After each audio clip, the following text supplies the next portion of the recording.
मेरे प्यारों, दिल पे हाथ रख के बताना, एक तरफ नबी की हदीस और एक तरफ इमाम की बात, इत्तिबा किसकी होगी? इमाम की या इमामों की? इमाम की। कि अगर कोई बंदा नेकी बस इसलिए करता है ताकि उनकी शोहरत हो, ताकि लोगों में एक मकाम हो, लोग उनको सलाम ठोके, हाँ सर सर, तो ऐसा करने वाला शोहरत के लिए, इज्जत के लिए अगर नेकियां करता है, वमा लहू फिल आखिरति मिन खलाक, इनका आखिरत में कोई हिस्सा ही नहीं है, यह है नियत में शिर्क। और छत बहुत दूर है तो सीढ़ी चाहिए। तो ये मिसाल देना कि अल्लाह के पास जाने के लिए वास्ता चाहिए, बात बिल्कुल गलत है। फस्तजबना लहू, हमने यूनुस की दुआ कबूल कर ली और उसको हमने मछली के पेट से बाहर कर दिया। बताओ यहाँ पर वसीला कौन है? वास्ता कौन सा था?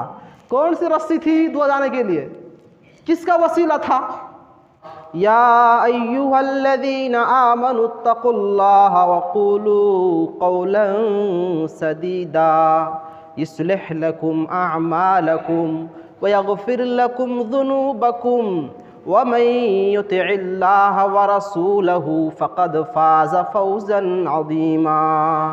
अम्मा बअदु फ़इन्न खैरल हदीस किताबुल्लाह व खैरल हदी हदी मुहम्मदिन सल्लल्लाहु अलैहि वसल्लम व शर्रल उमूरि मुहदसातुहा व कुल्लु मुहदसतिन बिदअ व कुल्लु बिदअतिन ज़लाला व कुल्लु ज़लालतिन फिन्नार। अऊज़ु बिल्लाहि मिनश शैतानिर रजीम। बिस्मिल्लाहिर रहमानिर रहीम। वक़ुलिल हम्दुलिल्लाहिल्लज़ी लम यत्तखिज़ वलदन वलम यकुल लहू शरीकुन फ़िल मुल्क वलम यकुल लहू वलिय्युम मिनज़्ज़ुल्लि वकब्बिरहु तकबीरा। मुअज़्ज़ज़ उलमाए दीन, दीगर हाज़िरीन, बुज़ुर्गों, दोस्तों, छोटे प्यारे बच्चों, मैंने आपके सामने सूरह बनी इसराइल की आयत नंबर 111 तिलावत की है। उस मुनासिबत से आज हमारा उन्वान है नवाक़िदुल इस्लाम।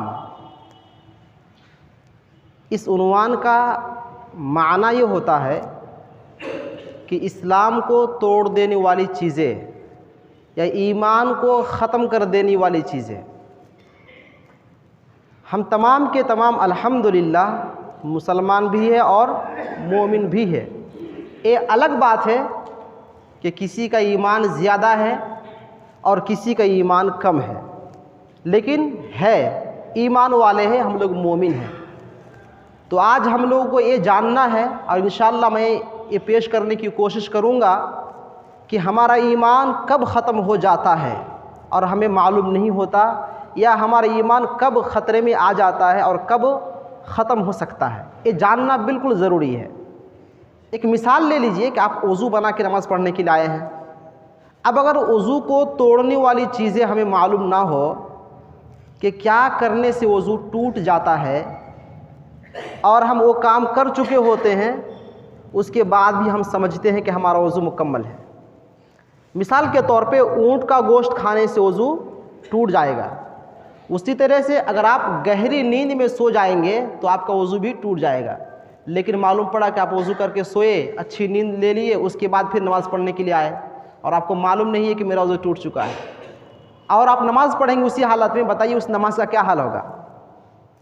तो गोए कि जानना ज़रूरी है कि मेरा वज़ू बरकरार कब तक रहता है और क्या करने से वज़ू टूट जाता है। इसी तरह से जब तक हम ये नहीं जानेंगे कि हमारा ईमान कब ख़तरे में आ जाता है और हमारा ईमान कुफ्र में कब तब्दील हो जाता है, तब तक आपको ये मालूम भी नहीं हो सकेगा कि आप मुसलमान हैं या ख़त्म हो गए हैं। इसलिए हमें जानना ज़रूरी है कि आपका जो ईमान है, हमारा जो ईमान है, क्या वो वाकई सही सालिम है या हमारा ईमान ख़तरे में है। तो ईमान को तोड़ने वाली चीज़ें क्या क्या है, वो चीज़ें आप सुन लीजिए। पहली चीज़ जिससे ईमान टूट जाता है और इंसान काफिर हो जाता है, वह है अल्लाह की ज़ात में किसी को शरीक करना। अल्लाह कितना है? अल्लाह तबारक व तआला कितने हैं? सवाल। अल्लाह एक है, अल्लाह अकेला है। इसकी दलील कुल हुवल्लाहु अहद, आए मेरे नबी आप कह दीजिए अल्लाह अकेला है, अल्लाह एक है। अब अगर कोई शख्स दो अल्लाह बना ले या दो से ज़ायद माबूद बना ले तो इनका ईमान ख़त्म हो जाएगा, वो काफिर हो जाएगा, वो मुसलमान नहीं रहेगा। आप कहेंगे कि दो माबूद कौन मानता है? दो माबूद मानने वाले मजूसी है, उनके नज़दीक एक भलाई का माबूद है और दूसरा शर यानी बुराई का माबूद है। और ईसाइयों के नज़दीक यानी नसारा का नज़दीक एक है मरियम अलैहिस्सलाम और एक है मरियम अलैहिस्सलाम का बेटा हज़रत ईसा अलैहिस्सलाम और एक है अल्लाह ताला। तो उनके नज़दीक तीन माबूद है। और अल्लाह तबारक व ताला ने कहा कि जो मेरी ज़ात में शरीक करे, मेरे अलावा किसी और को माबूद बनाए, चाहे एक और बनाए या दो बनाए या तीन बनाए या 3 लाख बनाए, ये तमाम के तमाम लोग शिरक करने वाले हैं, मेरी ज़ात में शरीक करने वाले हैं और ये तमाम के तमाम काफिर हैं। इसकी दलील अल्लाह तबारक व ताला ने सूरह माइदा उसमें बयान फरमाया, वला तक़ूलू सलासा इंतहू खैरल लकुम इन्नमल्लाहु इलाहुन वाहिद। ऐ ईसाइयों, ऐ नसरानियों, तुम लोग तीन कहने से, तीन माबूद के अक़ीदे से बाज आ जाओ, ये तुम्हारे लिए बेहतर है। अगर तुमने बाज नहीं आया तो तुम्हारी खैरत नहीं रहेगी। इन्नमल्लाहु इलाहुन वाहिद, अल्लाह तो एक है, अकेला है, दो नहीं, तीन नहीं और इससे ज़ायद नहीं। तो लिहाजा अगर कोई शख्स एक अल्लाह को छोड़कर कई अल्लाह बना ले, कई माबूद बना ले, तो ये है अल्लाह तबारक व ताला की ज़ात में या तौहीद रुबूबियत में शिरक। और तौहीद रुबूबियत में शिरक करने वाला काफिर ठहरता है, ये पहली चीज़ है। दूसरी चीज़ जिससे इंसान काफिर ठहरता है वो है अल्लाह तबारक व ताला की अस्मा व सिफ़ात में शिरक करना। मालूम है कि अस्मा व सिफ़ात किसे कहते हैं? अस्मा ये इस्मुन की जमा है, यानी अल्लाह के नामों में शरीक ठहराना। और सिफ़ात कहते हैं अल्लाह तबारक व ताला के उन नामों को, जैसे कि रज़्ज़ाक़ है, गफ़्फ़ार है, गफ़ूर है, रहीम है वग़ैरह वग़ैरह। इस तरह के बहुत सारे अल्लाह तबारक व ताला के नाम हैं। तो अल्लाह तबारक व ताला के सिफ़ात में अल्लाह के नाम में शरीक करने वाला भी काफिर ठहरता है। अब मिसाल से मैं उसको वाज़ेह करता हूँ। जैसे अल्लाह तबारक व ताला समीअ है, क्या है? समीअ है, सुनने वाला है। अल्लाह ताला बसीर है, देखने वाला है। अब आप लोग बताइए, आप लोग देखते हैं कि नहीं देखते हैं? मैं देखता हूँ कि नहीं देखता हूँ? आप लोग सुनते कि नहीं सुनते हैं? मैं सुनता हूँ कि नहीं सुनता हूँ? अगर आप यहाँ पर एक कहने लगे कि अल्लाह तबारक व ताला उसी तरह सुनता है जिस तरह हम लोग सुनते हैं, अल्लाह ताला उसी तरह देखता है जैसे हम लोग देखते हैं, तो यह है अस्मा व सिफ़ात में शिरक करने का मतलब। और ऐसा कहने वाला उनका ईमान खतरे में है। और एक मिसाल ले लीजिए, अल्लाह तबारक व ताला सुनता है, ये तमाम लोग का अक़ीदा है। एक ख़ास गिरोह है जिनका ये अक़ीदा है कि नबी भी अपनी कब्र से उसी तरह सुनते हैं जैसे अल्लाह तबारक व ताला आसमान के ऊपर से हमारी पुकार को, दुआओं को सुनता है। तो उन्होंने अल्लाह तबारक व ताला की सिफ़त समी में, सुनने में शिरक किया और इस शिरक की वजह से वो काफिर ठहरता है। तो ये है अल्लाह ताला के अस्मा में शिरक करने का मतलब। तो अल्लाह तबारक व ताला के जितने अस्मा हैं, जितने नाम हैं, उन तमाम नामों में, उन तमाम सिफ़तों में अकेला है, अल्लाह का कोई शरीक नहीं। ये अक़ीदा हम लोग का होना चाहिए। ये दूसरी चीज़ थी, अस्मा व सिफ़ात में शिरक करने से इंसान काफिर हो जाएगा। तीसरी चीज़ तौहीद उलूहियत, अल्लाह तबारक व ताला की इबादत में शिरक करने से इंसान काफिर हो जाता है, उसका ईमान ख़त्म हो जाता है। तौहीद उलूहियत, अल्लाह की इबादत वो क्या है समझ लीजिए। नमाज पढ़ना ये क्या है? इबादत है ना। कुर्बानी करना ये क्या है? इबादत। दुआ मांगना ये क्या है? इबादत। अब अगर कोई बंदा नमाज अल्लाह के बजाय किसी और को राज़ी करने के लिए पढ़ता है, ससुराल में चले गए, गांव में कभी नमाज नहीं पढ़ा, अब ससुराल के आए हैं तो नमाज पढ़ना पड़ेगा, तो मारे शर्म के हुजू बनाया मस्जिद पहुंच गया। गांव में कभी नमाज नहीं पढ़ा, चूँकि अब ससुराल आया है तो नमाज पढ़ना पड़ेगा। वहाँ नमाज पढ़ने चला गया, तो नमाज किसके लिए पढ़ा? वो अल्लाह को राज़ी करने के लिए। किसको राज़ी करने के लिए? ससुर को राज़ी करने के लिए, वहाँ के लोग को राज़ी करने के लिए। उसी तरह से कुर्बानी किसके नाम पे होगी? अल्लाह के नाम पे कुर्बानी होगी, लेकिन फला दाता के नाम पे, फला पीर के नाम पे, फला फला के वली के नाम पे, इस तरह की कुर्बानी, ये भी शिर्क। दलील कुल इन्ना सलाती व नुसुकी व महयाया व ममाती लिल्लाहि रब्बिल आलमीन। ऐ मेरे नबी आप कह दीजिए, मेरी नमाज, मेरी कुर्बानी, मेरा जीना, मेरा मरना सब अल्लाह ताला के लिए है। तो गोए की नमाज किसके लिए होनी चाहिए? सिर्फ और सिर्फ एक अल्लाह को राज़ी करने के लिए। कुर्बानी किसके नाम पे होगी? किसका नाम लेकर जानवर ज़बह किया जाएगा? बिस्मिल्लाह कहकर, अल्लाह का नाम लेकर के। और जीना है तो किसके नाम पे जीना है? अल्लाह के नाम पे। मरना है तो अल्लाह के नाम पे मरना है। ये पूरी ज़िंदगी एक इंसान की तौहीद परस्त होनी चाहिए, तभी वो पक्का मोमिन होता है। वरना अगर गड़बड़ी हुई इबादत में तो शिर्क कर लेगा, और ये शिर्क करने से वो काफिर ठहरता है। इबादत की एक किस्म दुआ है। दुआ जो करते हैं अल्लाह ताला से, ये दुआ क्या है? इबादत है। अबू दाऊद की सही हदीस, अल्लाह के रसूल फरमाते हैं अद्दुआ हुवल इबादा। लोगों जान लो, दुआ नाम है इबादत का, लिहाजा दुआ इबादत करार पाती है। अब अगर कोई बंदा दुआ बजाय अल्लाह के किसी और इंसान से मांगने लगे, किसी और शख्स से मांगने लगे, मेरी मदद फरमा, ऐ अली बख्श मेरी मुश्किलों को दूर कर दे, ऐ नबी मेरी मदद फरमा, ऐ फला फरिश्ता मेरी मदद फरमा, अल्लाह को छोड़कर किसी को भी अगर पुकारता है, चाहे वो नबी हो, चाहे वो फरिश्ते हो, चाहे कोई भी हो, तो अल्लाह तबारक व तआला की दुआ में शिर्क है। ये दुआ में शिर्क है। अल्लाह तबारक व तआला ने इरशाद फरमाया वक़ाल रब्बुकुम उदऊनी अस्तजिब लकुम। अल्लाह ने फरमाया ऐ मेरे बंदो मुझे पुकारो, अस्तजिब लकुम, मैं तुम्हारी दुआ को कबूल करूँगा। यहाँ पर एक जुमला की वजाहत करना चाहूँगा। जो अस्तजिब लकुम है ना, इस टुकड़े का क्या माना होता है? अरबी पढ़ने वाला जानते हैं, अजाबा का माना होता है जवाब देना। जब हम कहेंगे अजबना तो इसका माना हो कबूल किया हमने, और जब कहेंगे इस्तजबना तो इसमें एक ताकीद पाया जाता है। ताकीद, चुंबक देखा आप लोगों ने, अगर उसके करीब लोहा हो तो चुंबक कितने तेजी से लोहा खींचता है, यही माना है अस्तजबना में। वक़ाल रब्बुकुम उदऊनी अस्तजिब लकुम, तेरे रब ने कहा मुझे पुकारो मैं कबूल करूँगा, ये है अस्तजबना। तो अरबी पढ़ने वाले जानते हैं। ये बरदर लोग पता नहीं कहाँ से शुरू कर देते हैं। घर में किताब पढ़ के आलिम बन गया। घर में अगर किताब पढ़ के आलिम बन जाता है ना तो मिसबा बंद कर देना पड़ेगा। यहाँ पे बच्चों को बोलने की ज़रूरत नहीं है। पता नहीं खड़ा हो गया, हर सवाल का जवाब मेरे पास है। तो ये फितना है ना ब्रदर सिस्टर्स का, खतरनाक फितना है। तो अरबी सीखना जरूरी है आपके दावत का काम करने के लिए और दीन समझने के लिए। अरबी कवायद नहीं सीखेंगे तो आप काम नहीं कर सकते। कुछ से कुछ समझ जाएंगे आप, है कुछ और समझेंगे कुछ, इसलिए अरबी कवायद जानना जरूरी है।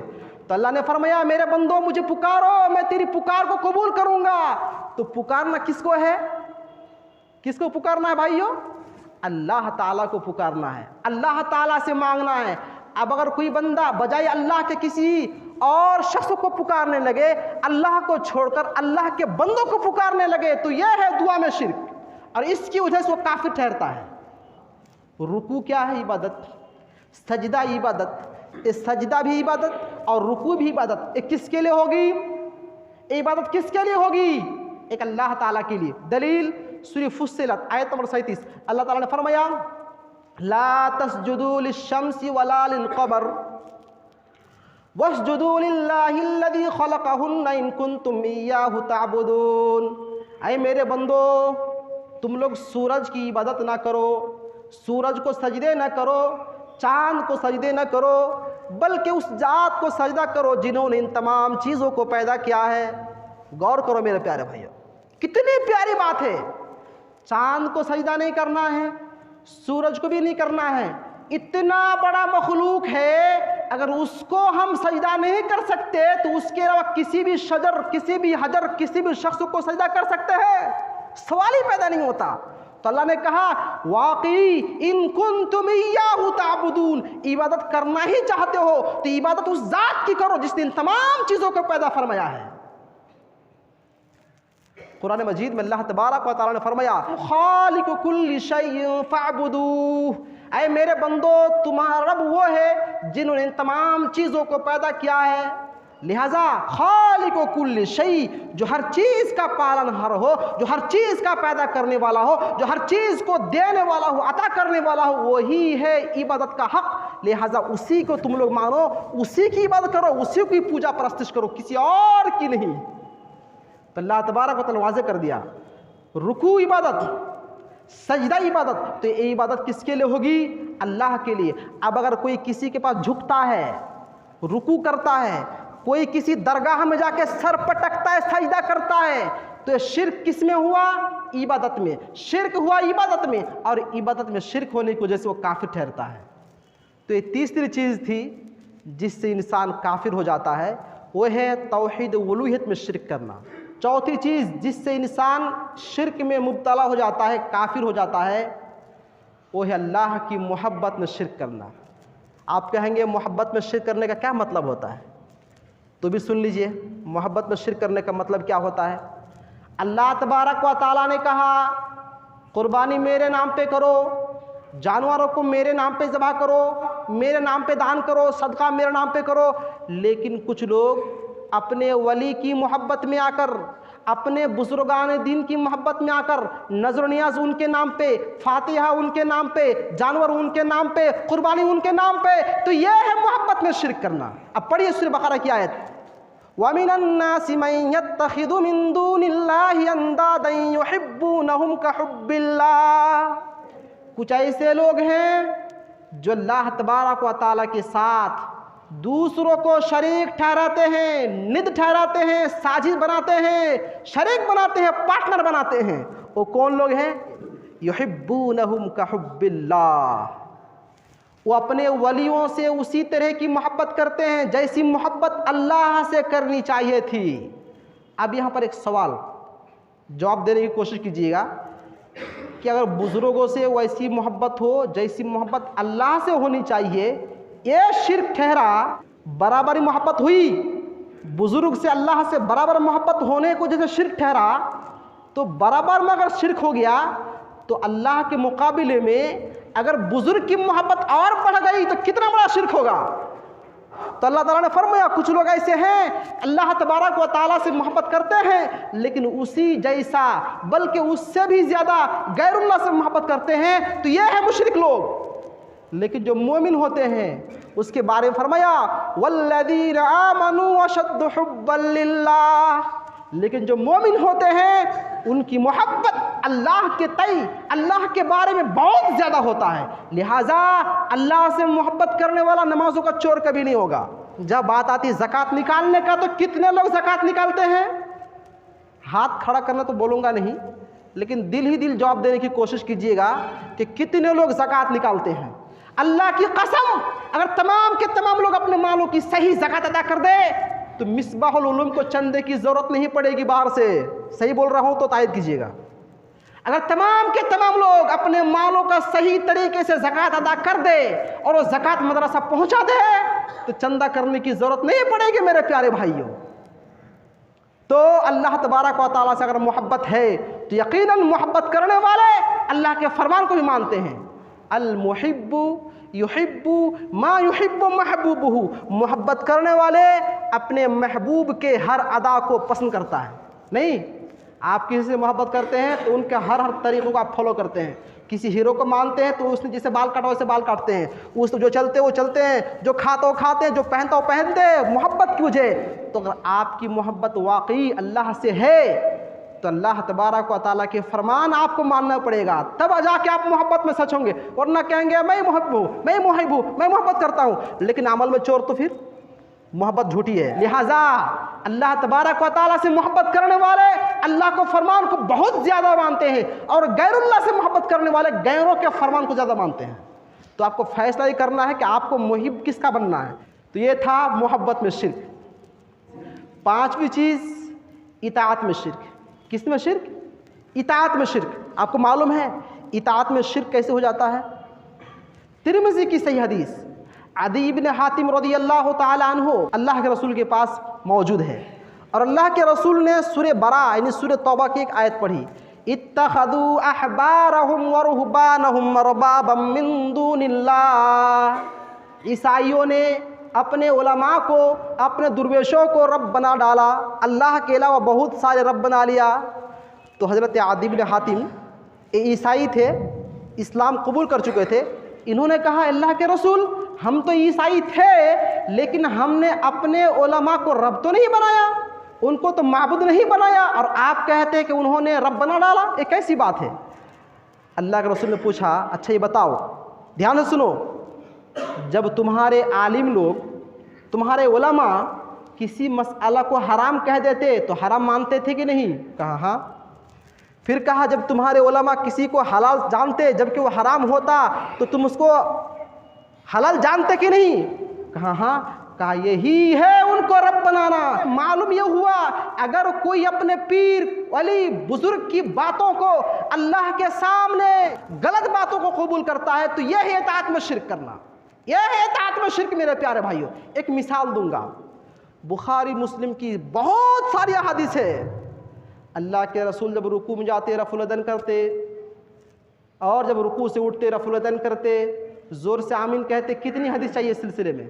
मिल लीजिएगा पर्सनल में जितनी हदीस चाहिए, इतनी सारी हदीस है। लेकिन भाई आप क्यों नहीं करते हैं? हम इसलिए नहीं करेंगे हमारे इमाम ने नहीं किया, हमारे बुजुर्ग ने नहीं किया, हमारे इमाम अबू हनीफा ने नहीं किया। मेरे प्यारों, दिल पे हाथ रख के बताना, एक तरफ नबी की हदीस और एक तरफ इमाम की बात, इत्तिबा किसकी होगी? इमाम की या इमामों की? इमाम की। किसकी इत्तिबा होनी चाहिए? लेकिन क्या बोलते हैं? बिला झिझक, बिला शर्म, हमारे इमाम का मसलक नहीं है, लिहाजा हदीस में है लेकिन हम करेंगे नहीं। अस्तगफिरुल्लाह। क्या आपकी जुर्रत इतनी बेबाकाना, इतनी हराम जुर्रत, एक कैसे आप जुर्रत कर सकते हैं हदीस के मुकाबले में कि नहीं हम इमाम की बात को मानेंगे अगरचे हदीस में है?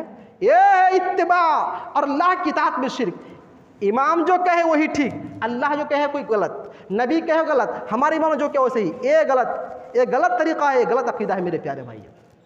तो है शिर्क की पांचवी किस्म इताअत में शिर्क, और शिर्क की एक किस्म है नीयत में शिर्क। छठी किस्म क्या है? नीयत में, इरादे में शिर्क। आप कहेंगे इरादे में शिर्क कैसे होता है, नीयत में शिर्क कैसे होता है?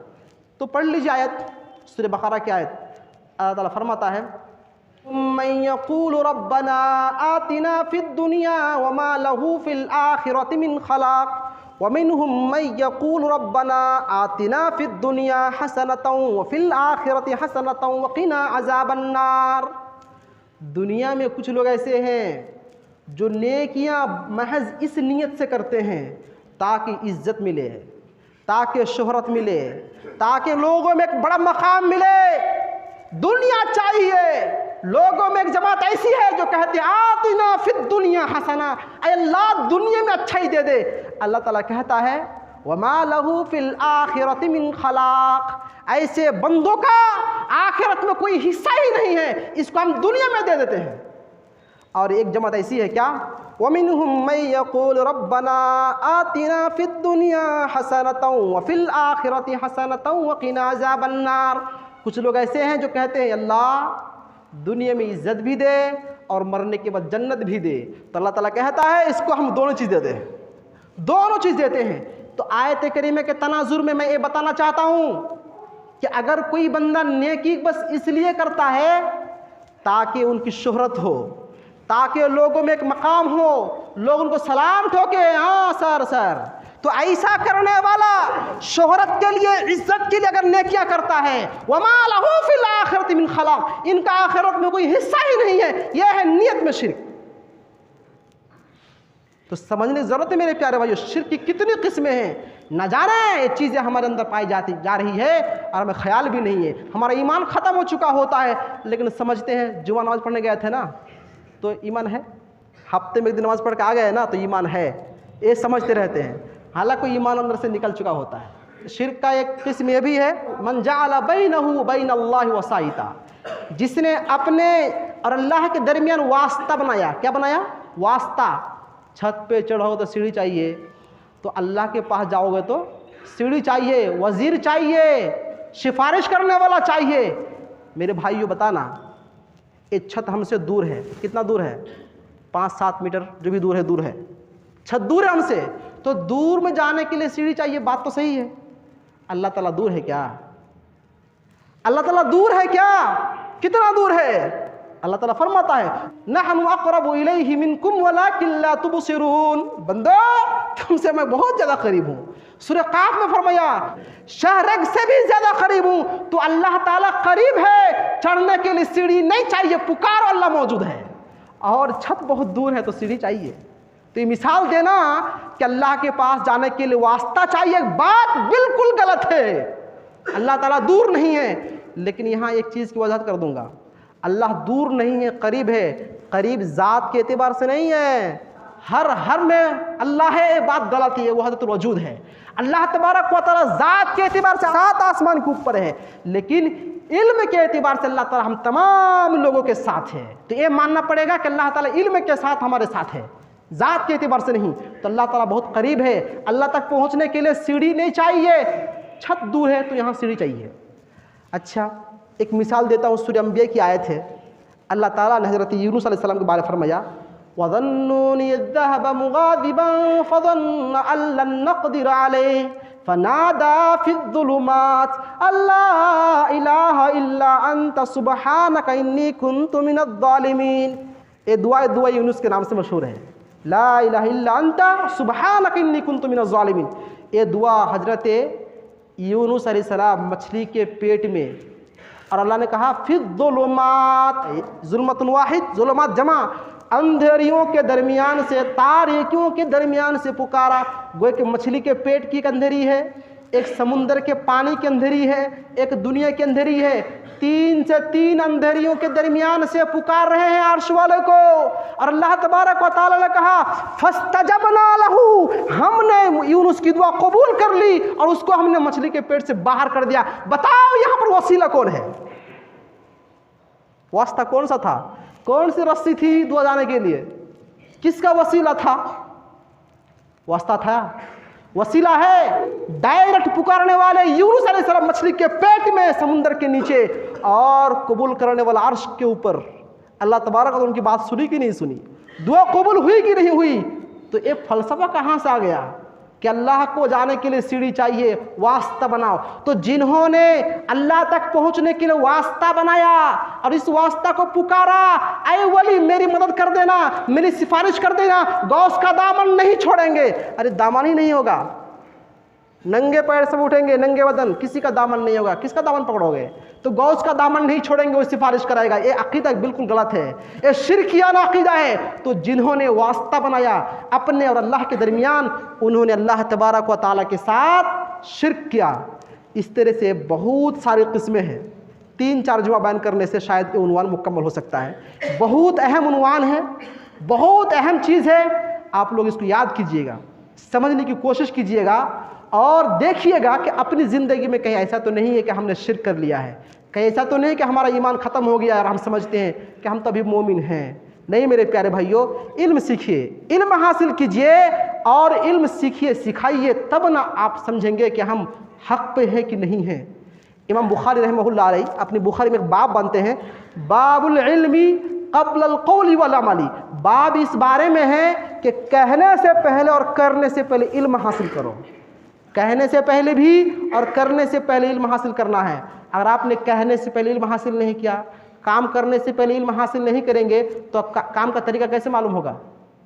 काम का तरीका कैसे मालूम होगा? मुझे जेसीबी चलाना नहीं आता, मैं जाकर बैठ जाऊँ उस पर, चलेगा क्या? चलेगा क्या? तो दुनिया के बारे में आप समझते हैं, दुनिया की मिसाल समझते हैं कि नहीं जेसीबी चलाओ तो पहले सीखो कैसे गियर लगाते हैं, कैसे गाड़ी चलाते हैं, तब जाकर चला सकते हो। तो दीन के बारे में क्यों नहीं सोचते हैं? दीन के बारे में क्यों नहीं सोचते हैं? अमल तो कर लेते हैं, लेकिन इल्म कौन हासिल करेगा? इल्म कौन सीखेगा? अल्लाह तबारक व तआला से दुआ है, अल्लाह ताला हम सबको नेक अमल और नेक समझ की तौफीक दे, मरते दम तक तौहीद पर कायम रखे, शिरकियाना कुफ्रियाना अक़ीदे से बचाए। आमीन सुम्मा आमीन। व सल्लल्लाहु अलैहि मोहम्मद वसल्लम।